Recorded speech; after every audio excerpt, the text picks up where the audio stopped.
வணக்கம். புதியுகம் இரவு 8 மணி செய்திகளுக்காக உங்களை வரவேற்பது தாட்சாயினி பாலு. முதலில் தலைப்புச் செய்திகளை பார்க்கலாம்.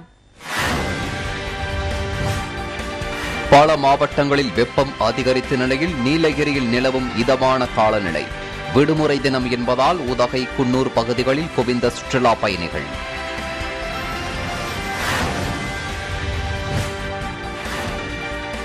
தமிழக அரசு பள்ளிகளில் நடைபெற்ற மேலாண்மை குழு கூட்டம். உள்கட்டமைப்பு வசதி, கல்வித்தரம் உள்ளிட்டவை உயர்த்துவது குறித்து கூட்டத்தில் பெற்றோர் வலியுறுத்தல்.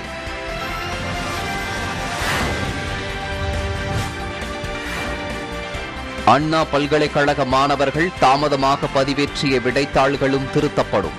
உயர்கல்வித்துறை அமைச்சர் பொன்முடி தகவல்.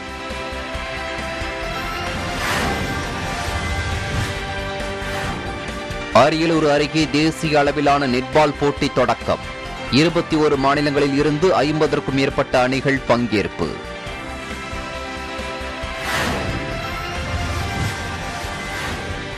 தமிழக டிஜிபி சைலேந்திரபாபு தலைமையில் ராமநாதபுரத்தில் காவல்துறை அதிகாரிகள் கலந்தாய்வு கூட்டம். கடந்த 6 மாதங்களில் சிறப்பாக பணியாற்றிய காவலர்களுக்கு ரொக்கப் பரிசு வழங்கி கௌரவிப்பு.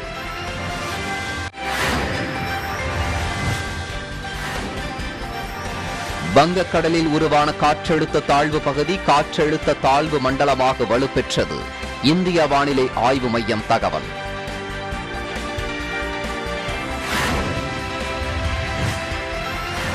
மகளிர் உலகக்கோப்பை கிரிக்கெட் போட்டியில் நியூசிலாந்தை வீழ்த்தியது இங்கிலாந்து அணி. 1 விக்கெட் வித்தியாசத்தில் த்ரில் வெற்றி. இனி விரிவான செய்திகள் தொடர்கின்றன. நீலகிரி மாவட்டம் உதகை, குன்னூர், கோத்தகிரி போன்ற பகுதிகளில் இதமான காலநிலை நிலவி வருவதால் சுற்றுலா பயணிகளின் வருகை அதிகரித்துள்ளது. குலுக்குலு காலநிலை, இயற்கை காட்சிகள் ஆகியவற்றை ரசிப்பதற்காக விடுமுறை தினங்களில் குவியும் ஆயிரக்கணக்கான சுற்றுலா பயணிகள் குவிந்து வருகின்றனர். தொடர்ந்து உதகை படகு இல்லம், பைக்காரா படகு இல்லம் உள்ளிட்டவற்றில் சவாரி செய்து மகிழ்ந்து வருகின்றனர். மேலும் தாவரவியல் பூங்கா, ரோஜா பூங்கா, சிம்ஸ் பூங்கா, காட்டேரி பூங்காக்களிலும் குவிந்து ரசித்து வருகின்றனர். சுற்றுலா பயணிகளின் வருகை அதிகரிப்பால் வியாபாரிகள் மகிழ்ச்சி அடைந்துள்ளனர்.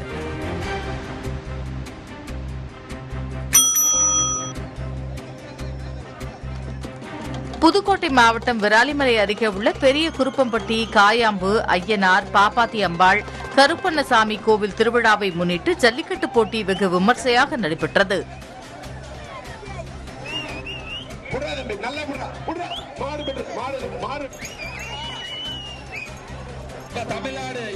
போட்டியில் சுமார் 725 காளைகள் பங்கேற்றன. வாடிவாசலில் இருந்து சீறி பாய்ந்த காளைகள் அனைத்தும் எண்ணெய் சீண்டிப்பார் என கட்டிடம் காளையர்களை மிரட்டின. இதனை ஆயிரக்கணக்கான பார்வையாளர்கள் ஆர்வத்துடன் கண்டு ரசித்தனர். போட்டியில் காயமடைந்த வீரர்கள் முதல் உதவிக்காக மருத்துவமனைக்கு அனுப்பி வைக்கப்பட்டனர்.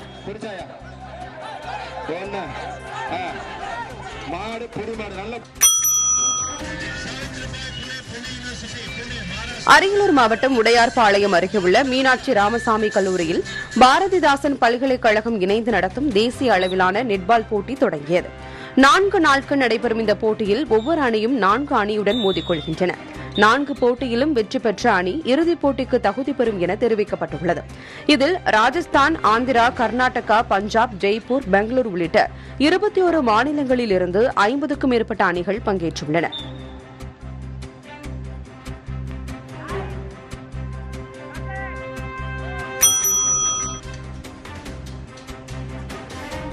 ராமநாதபுரம் மற்றும் சிவகங்கை மாவட்ட காவல்துறை அதிகாரிகளுக்கான கலந்தாய்வு கூட்டம் ராமநாதபுரத்தில் டிஜிபி சைலேந்திரபாபு தலைமையில் நடைபெற்றது.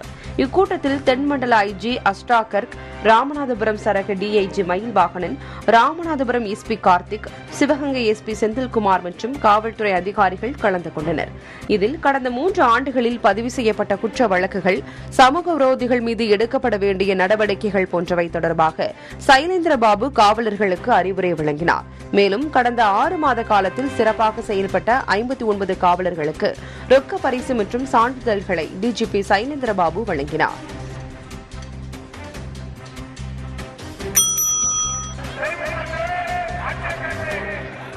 கிருஷ்ணகிரி அருகே நடைபெற்ற எருதுவிடும் விழாவில் 200க்கும் மேற்பட்ட காளைகள் பங்கேற்றன.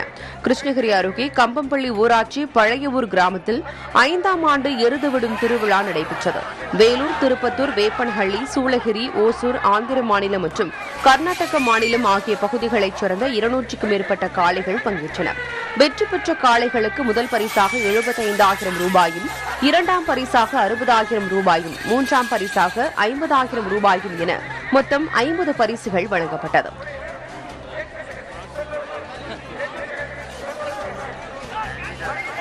இவ்விழாவை பல்லாயிரக்கணக்கான மக்கள் கண்டுகளித்தனர்.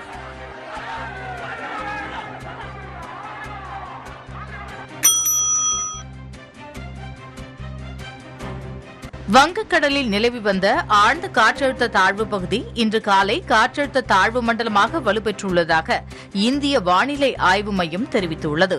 இது அடுத்த 24 மணி நேரத்தில் ஆழ்ந்த காற்றழுத்த தாழ்வு மண்டலமாக மாறும் எனவும் இதைத் தொடர்ந்து வரும் 24 மணி நேரத்தில் புயலாக வலுப்பெறும் எனவும் தெரிவிக்கப்பட்டுள்ளது. இதன் காரணமாக இன்றும் நாளையும் அந்தமான், நிக்கோபார் பகுதிகளில் அதீத கனமழைக்கான ரெட் அலர்ட்டை இந்திய வானிலை ஆய்வு மையம் விடுத்துள்ளது. இனி விரிவான செய்திகள் தொடர்கின்றன. மகளிர் உலகக்கோப்பை கிரிக்கெட் போட்டியில் நியூசிலாந்தை இங்கிலாந்து அணி 1 விக்கெட் வித்தியாசத்தில் வீழ்த்தி வெற்றி பெற்றது. ஆக்லாந்து நகரில் இன்று நடைபெற்ற 19வது லீக் போட்டியில் நியூசிலாந்து, இங்கிலாந்து மகளிர் அணிகள் மோதின. இதில் டாஸ் வென்ற இங்கிலாந்து அணி முதலில் பந்துவீச்சை தேர்வு செய்தது. இதனையடுத்து களமிறங்கிய நியூசிலாந்து அணி 48.5 ஓவர்களில் அனைத்து விக்கெட்டுகளையும் இழந்து 203 ரன்கள் சேர்த்தது. பின்னர் எளிய இலக்கை நோக்கி விளையாடிய இங்கிலாந்து அணி 47.2 ஓவர்களில் 1 விக்கெட் வித்தியாசத்தில் த்ரில் வெற்றி பெற்றது.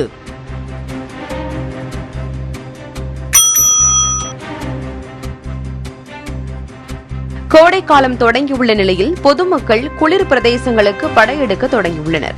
குறிப்பாக இமாச்சல மலை பிரதேச பகுதிகளான சிம்லா, மணாலி, டல் ஹைவ்சி உள்ளிட்ட இடங்களில் குவிய தொடங்கியுள்ளனர்.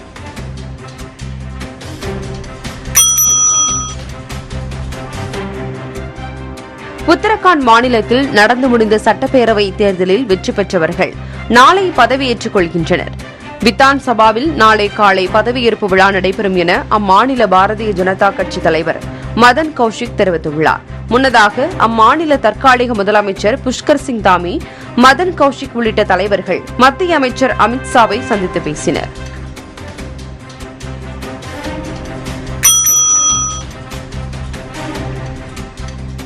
கேரள மாநிலம் மலப்புரத்தில் நடைபெற்ற உள்ளூர் கால்பந்தாட்ட போட்டியில் தற்காலிகமாக அமைக்கப்பட்டிருந்த பார்வையாளர்கள் மாடம் சரிந்து விழுந்த காட்சிகள் சமூக வலைதளங்களில் வெளியாகியுள்ளது. இந்த விபத்தில் சுமார் 200க்கும் மேற்பட்ட பார்வையாளர்கள் காயமடைந்துள்ளதாக தகவல்கள் வெளியாகியுள்ளன.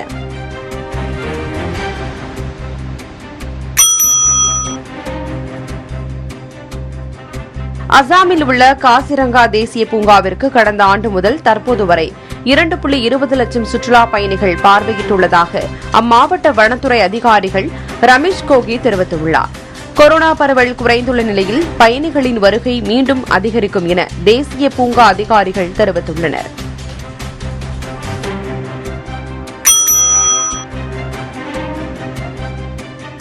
நாட்டில் கொரோனா 4வது அலைக்கான வாய்ப்புகள் குறைவாகவே உள்ளன என்று மருத்துவ நிபுணர் ஜேக்கப் ஜான் கூறியுள்ளார். இருப்பினும் கண்டிப்பாக வராது என்று உறுதியாக சொல்ல முடியாது என்றும் 4வது அலையை கணிக்க அறிவியல் காரணம் எதுவும் இல்லை எனவும் தெரிவித்துள்ளார். பொதுமக்கள் அனைவரும் விழிப்புணர்வுடனும் மிகுந்த எச்சரிக்கையுடனும் இருக்க வேண்டும் என அறிவுறுத்தியுள்ளார். இனி விரிவான செய்திகள் தொடர்கின்றன. புதுக்கோட்டை மாவட்டம் அறந்தாங்கி அருகே இரட்டை மாட்டு வண்டி பந்தயம் நடைபெற்றது. ஆவுடையார் கோவில் ஒன்றியத்திற்கு உட்பட்ட திருப்புவன வாசலில் 4ஆம் ஆண்டாக நடைபெற்ற போட்டியில் முதல் 4 இடம் பிடித்த மாட்டின் உரிமையாளர்களுக்கு ரொக்க பரிசு வழங்கப்பட்டது. நூற்றுக்கணக்கான மக்கள் சாலையின் இருபுறங்களிலும் நின்று பந்தயத்தை கண்டு ரசித்தனர்.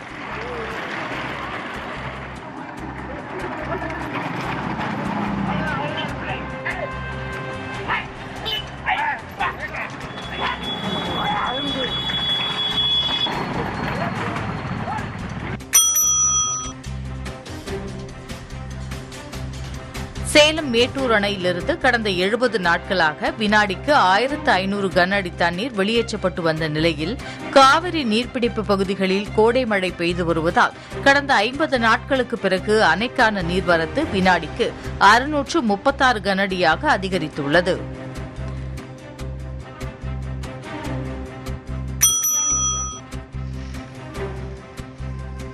திருச்சி மாவட்டம் திருவெரும்பூர் அருகே உள்ள ஃபுட்வேர் மற்றும் ஹவுஸ்வேர் கடைக்குள் 8 அடி நீளமுள்ள சாரை பாம்பு புகுந்தது.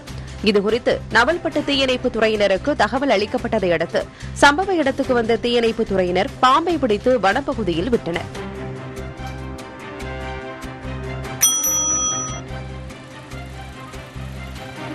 திருவண்ணாமலை மாவட்டம் ஆரணி அடுத்த குன்னத்தூர் கிராமத்தில் 64வது காளை விடும் திருவிழா சிறப்பாக நடைபெற்றது.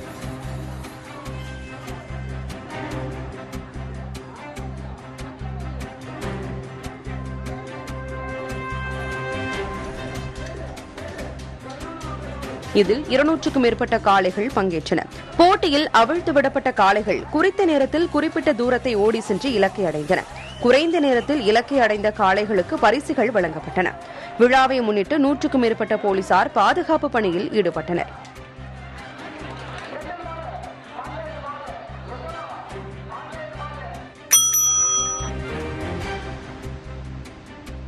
திருச்சி மாவட்டத்தில் உள்ள துவாக்குடி, சேதுராப்பட்டி ஆகிய மையங்களில் நடைபெற்ற தமிழ் மொழி சுருக்கெழுத்து தேர்வில் ஒலி வெளியீட்டில் தொழில்நுட்ப கோளாறு ஏற்பட்டதால் தேர்வு எழுத முடியாமல் தேர்வர்கள் தவித்ததாக புகார் எழுந்துள்ளது.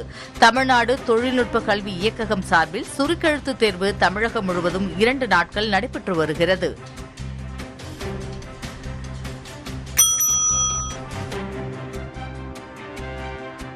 மின்சாரம் தாக்கி காயமடைந்த சிறுவனின் சிகிச்சைக்காக முதல்வர் நிவாரண நிதியிலிருந்து 5 லட்சம் ரூபாய்க்கான காசோலையை தேனி ஆட்சியர் முரளிதரன் லோயர் கேம்பில் உள்ள சிறுவனின் வீட்டிற்கே நேரில் சென்று குடும்பத்தினரிடம் வழங்கினார்.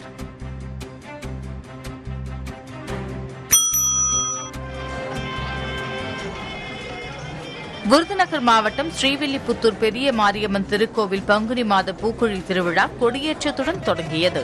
முக்கிய நிகழ்வான பூக்குழி திருவிழா வரும் 31ஆம் தேதி அமாவாசையன்று நடைபெறுகிறது. இதனையொட்டி நடைபெற்ற கொடியேற்ற நிகழ்வில் ஏராளமான பக்தர்கள் பங்கேற்று சாமி தரிசனம் செய்தனர்.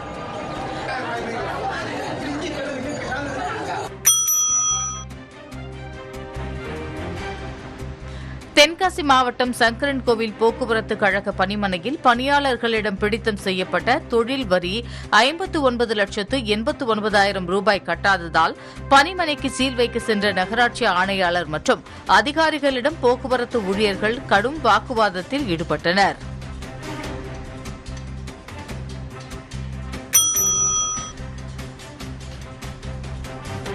நீலகிரி மாவட்டம் குன்னூர் அருகே உள்ள தனியார் தேயிலை தோட்டங்களில் காட்டு யானைகள் கூட்டம் முகாமிட்டுள்ளன. இந்த நிலையில் தேயிலை தோட்டங்களுக்கு செல்லும் தொழிலாளர்கள் கவனமுடன் இருக்குமாறு வனத்துறையினர் அறிவுறுத்தியுள்ளனர்.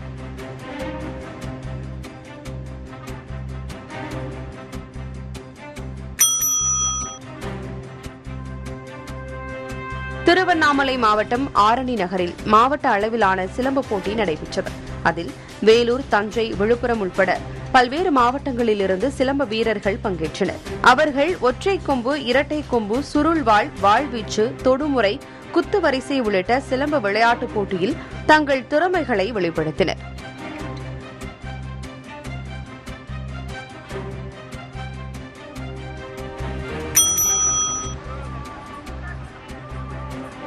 புதுக்கோட்டை நகர பகுதியின் தென்புறம் அமைந்துள்ளது முத்துமாரியம்மன் கோவில். இந்த கோவிலின் பூச்சொரிதல் விழாவினை முன்னிட்டு பக்தர்கள் அலகு குத்தி, தீச்சட்டி ஏந்தி, பால்குடம், குழந்தைகளுக்கு கரும்பு தொட்டில் எடுத்து ஊர்வலமாக வந்து அம்மனுக்கு நேர்த்திக்கடன் செய்தனர்.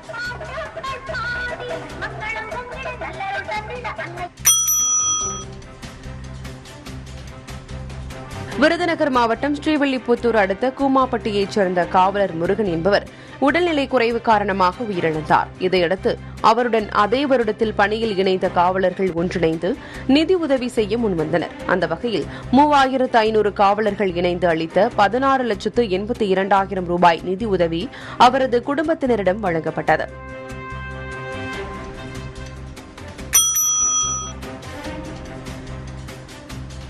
இந்தியாவில் விளையும் மக்காச்சோளங்கள் கடந்த வருடம் ஏப்ரல் மாதம் முதல் ஜனவரி மாதம் 2021 வரை 816.31 மில்லியன் அமெரிக்க டாலர்களுக்கு ஏற்றுமதி செய்யப்பட்டுள்ளதாக தொழில் மற்றும் வர்த்தகத்துறை தகவல் தெரிவித்துள்ளது.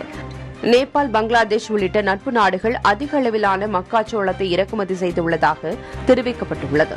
நேபாள் 132.16 மில்லியன் அமெரிக்க டாலர்களுக்கும், பங்களாதேஷ் 345.5 மில்லியன் அமெரிக்க டாலர்களுக்கும் இறக்குமதி செய்துள்ளதாக கூறப்பட்டுள்ளது.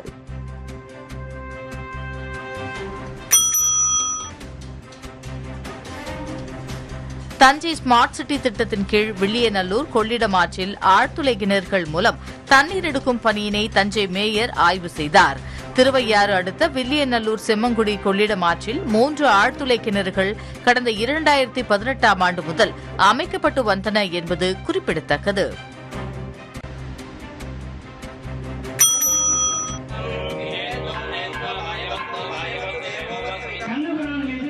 மயிலாடுதுறையில் மிக பிரசித்தி பெற்ற ஸ்ரீ கிருஷ்ணர் ஆலய மகா கும்பாபிஷேக விழா வெகு விமர்சையாக நடைபெற்றது. மயிலாடுதுறை சேந்தங்குடி தெற்கு யாதவ தெருவில் அமைந்துள்ளது பிரசித்தி பெற்ற ஸ்ரீ கிருஷ்ணர் ஆலயம். இந்த கோவிலில் மகா கும்பாபிஷேகத்தை ஒட்டி யாகசாலை அமைத்து 2 கால பூஜைகள் நடைபெற்றன. வேத விற்பனர்கள் வேதங்கள் ஓத புனித நீர் ஊற்றப்பட்டு மகா கும்பாபிஷேகம் சிறப்பாக நடைபெற்றது. இதில் திரளான பக்தர்கள் கலந்து கொண்டனர்.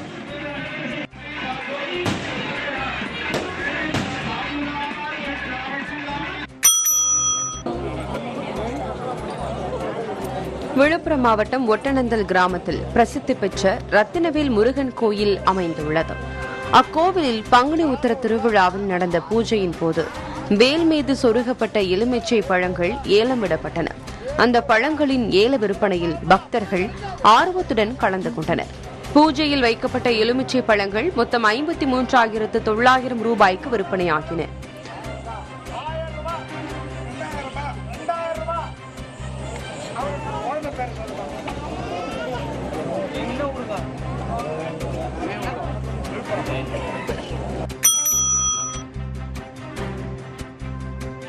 திருவண்ணாமலை மாவட்டம் வந்தவாசியை அடுத்த பாஞ்சரை, வெடால், ஆற்றமங்கலம், அகரம், குண்டகம்பூண்டி ஆகிய கிராமங்களின் விளை நிலங்களில் உயர் மின்னழுத்த கோபுரங்கள் அமைக்கப்பட்டன.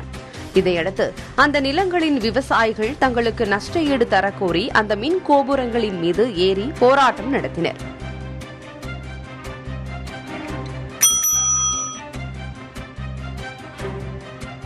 நாமக்கல் மாவட்டத்தில் நாமக்கல், சேந்தமங்கலம், புதுச்சத்திரம், எருமப்படி உட்பட பல்வேறு ஊர்களின் பொதுமக்களுக்காக காவல்துறை சார்பில் குறை கேட்பு முகாம் நடத்தப்பட்டது. அதில் 250க்கும் மேற்பட்ட மனுக்கள் பெறப்பட்டதில் கிட்டத்தட்ட அனைத்து மனுக்கள் மீதும் தீர்வு காணப்பட்டன.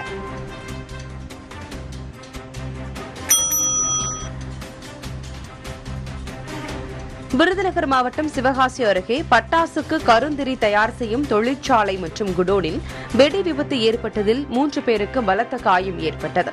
அவர்கள் மருத்துவமனையில் சிகிச்சைக்காக அனுமதிக்கப்பட்டனர். இதற்கிடையில் அந்த பட்டாசு குடோன் அரசு அனுமதியின்றி இயங்கி வந்த நிலையில் அதன் உரிமையாளர் கைது செய்யப்பட்டார்.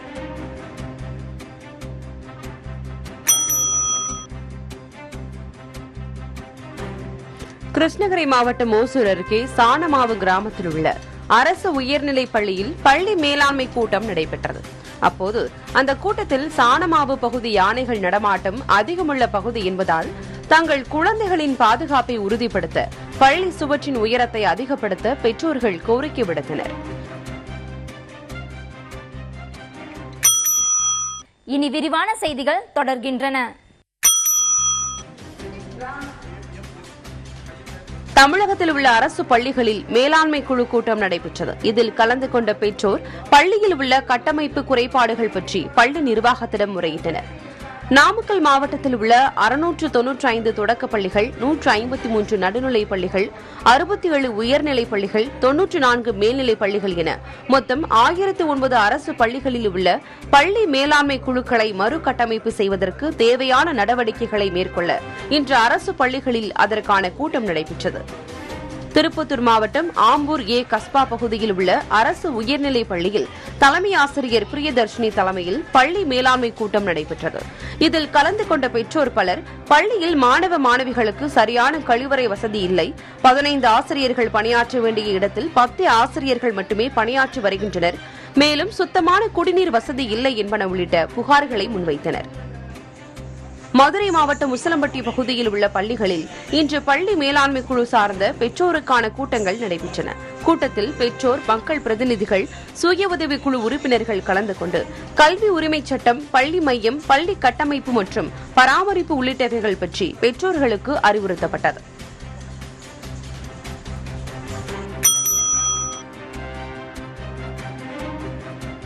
நடந்து முடிந்த தென்னிந்திய நடிகர் சங்க தேர்தலில் நாசர் தலைமையிலான பாண்டவர் அணி வெற்றி பெற்றுள்ளது. பொதுச் செயலாளர் பதவிக்கு பாண்டவர் அணி சார்பாக போட்டியிட்ட நடிகர் விஷால் எதிர்த்து போட்டியிட்ட சுவாமி சங்கரதாஸ் அணியின் ஐசரி கணேஷை விட 688 வாக்குகள் அதிகம் பெற்று விஷால் மீண்டும் வெற்றி பெற்றுள்ளார். பொருளாளர் பதவிக்கு போட்டியிட்ட நடிகர் கார்த்தி மீண்டும் வெற்றி பெற்றுள்ளார். இதன் மூலம் நடிகர் நாசர் தலைமையிலான பாண்டவர் அணி நடிகர் சங்க பதவிகளை மீண்டும் கைப்பற்றியுள்ளது.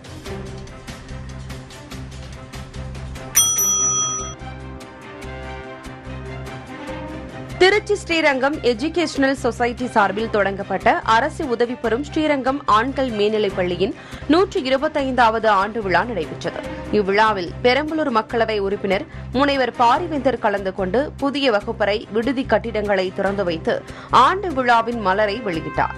இவ்விழாவில் எஜுகேஷனல் சொசைட்டியின் தலைவர் நந்தகுமார், முன்னாள் செயலாளர் சடகோப ராமானுஜம், பாரதிதாசன் பல்கலைக்கழக முன்னாள் துணைவேந்தர் தங்கமுத்து உள்ளிட்டோர் பங்கேற்றனர்.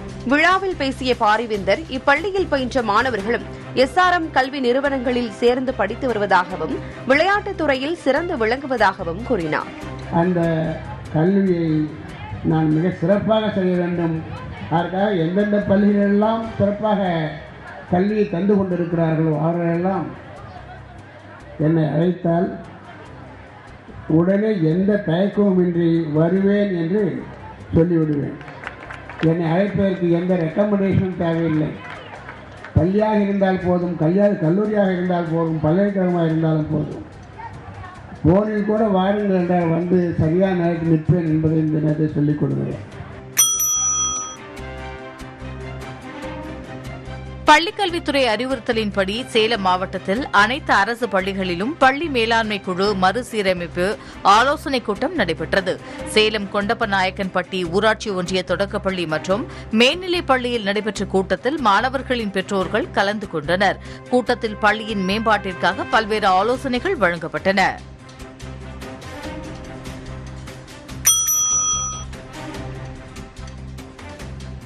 அரசு பள்ளிகளில் பள்ளி மேலாண்மை குழுவில் மறு கட்டமைப்பு செய்யுமாறு தமிழக அரசு அறிவித்திருந்தது. அதன்படி கரூர் மாவட்டம் குளித்தலை அருகே அம்மாவட்ட ஆட்சியர் பிரபுசங்கர் தலைமையில் ஆசிரியர்கள், பெற்றோர்களுக்கான விழிப்புணர்வு கூட்டம் நடைபெற்றது.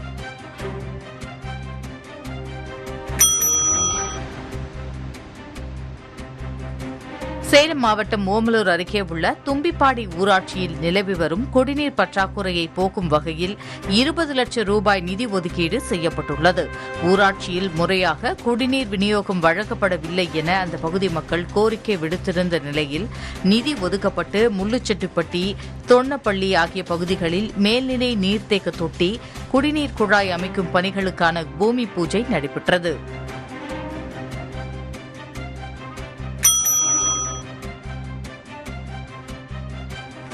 சேலம் மாவட்டம் ஆத்தூரில் கூரை வீடுகளில் தீ விபத்து ஏற்பட்டு வீட்டில் இருந்த பொருட்கள் சேதமடைந்தன. பாரதியார் தெருவில் கண்ணன் என்பவரின் வீட்டில் அதிகாலையில் தீப்பற்றியது. சுதாரித்துக் கொண்ட கண்ணன் தனது தாய் பத்மாவதியுடன் உடனடியாக வீட்டிலிருந்து வெளியேறினார். மேலும் வீட்டில் இருந்த எரிவாயு சிலிண்டரையும் வெளியேற்றினார். தீ மளமளவென அருகே இருந்த லட்சுமி என்பவரது வீட்டிற்கும் பரவியது. வீட்டில் இருந்த உடைமைகள் தீயில் கருகின. மின்கசிவு காரணமாக தீ விபத்து ஏற்பட்டது என தெரியவந்துள்ளது.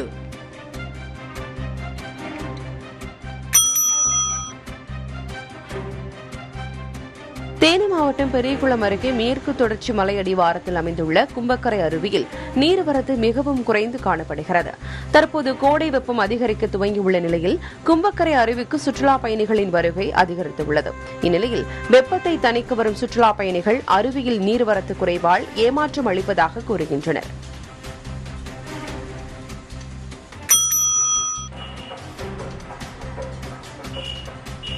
தஞ்சாவூர் மாவட்டம் கும்பகோணம் ஒப்புலியப்பன் கோவில் வெங்கடாச்சலபதி சுவாமி திருக்கோவிலில் பங்குனி பிரம்மோற்சவ பெருவிழா இன்று கொடியேற்றத்துடன் தொடங்கியது.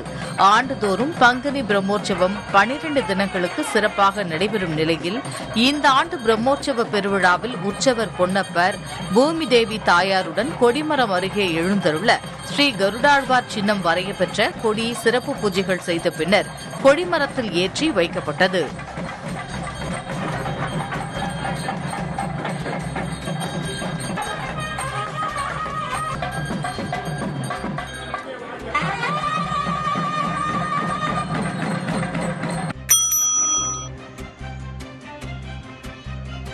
மயிலாடுதுறையில் வாடகை செலுத்தப்படாமல் நிலுவையில் உள்ள கோஆப்டெக்ஸ் நிறுவன விற்பனையகத்துக்கு நகராட்சி அதிகாரிகள் சீல் வைத்தனர். கிட்டப்பா அங்காடியில் உள்ள அரசு துறை நிறுவனமான கோஆப்டெக்ஸ் ஜவுளி நிறுவனம் 25 லட்சம் ரூபாய் வாடகையை செலுத்தாமல் நிலுவை வைத்துள்ளது. இதையடுத்து நகராட்சித்துறை அதிகாரிகள் கடைக்கு சீல் வைத்தனர். இதேபோல் காதி வஸ்திராலயம் நிறுவனம் மற்றும் கச்சேரி சாலை MMR அங்காடியில் உள்ள மேலும் 2 கடைகளுக்கும் சீல் வைக்கப்பட்டது.